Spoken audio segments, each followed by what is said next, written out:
প্রজাকে তুলে চড়িয়ে থামো থামো থামো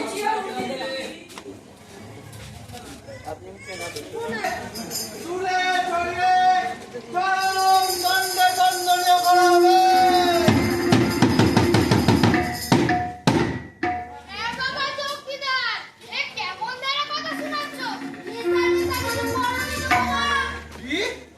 কি বললে?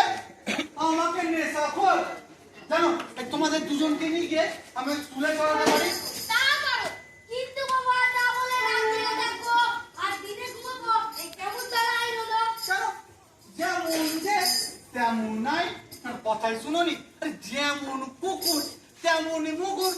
দেখো না এই চোর ডাকাতে দেশটা কেমন মরে গেছে। আর এইসব কমাবার জন্যই তো আমাদেরকে রাত জেগে থাকতে হবে, বুঝেছো? রাতে সবাই ঘুমায় তাই চুরি হয়, কিন্তু যখন সবাই ঘুমায় তখন আর বুঝি চুরি হবে না?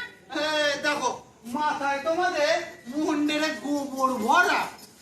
আরে দিনের বেলায় যে সূর্য উঠে তা কি তোমরা কেউ জানো না? হ্যাঁ সূর্য। ব্যাস ওই সূর্যের আলোয় কোন বেটার সাহস আছে যে চুরি করবে? হ্যাঁ বলো দেখি। আরে এটা তোমার আমার বুদ্ধি না, হে রাজ দরবারের বুদ্ধি, বুঝেছো? তাই বলে দিনে ঘুমিয়ে রাতে জেগে থাকা? তো অসুবিধার কি আছে?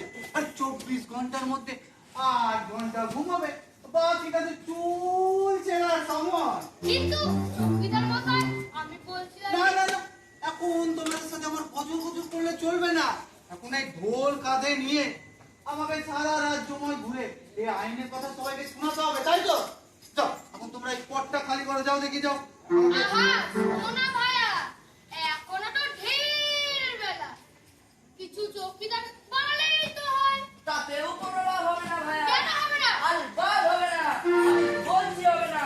চৌকিদাররা রাতের বেলায় নাকে তেল না দিয়ে ঘুমিয়ে চোর ধরার জন্য জেগে থাকবে বুঝি? কি বলে? আমরা চৌকিদাররা রাতের বেলায় নাকে তেল দিয়ে ঘুমিয়ে থাকি? আর ওই চোরটাকে ধরে তোমার বাপ শ্বশুর ধরে না? কি বললে তুমি? এই দেখো চৌকিদার ভাইয়া আবার রাগ করে বলছিলেন। আমি কি তোমাকে বলেছি নাকি? না আমি তোমাকে এরকম ভাবে বলতে পারি। বলো। তাই বলো। হ্যাঁ। এই চৌকিদার ধর্মেন্দ্রকে কেউ আঙুল তুলে কথা বলে না। যাও তখন তোমরা পথটা ফাঁকা করো, আমাকে আবার সব রাজ্যে ঘুরে ঘুরে এই আইনের কথা শোনাতে হবে তো, তাই না?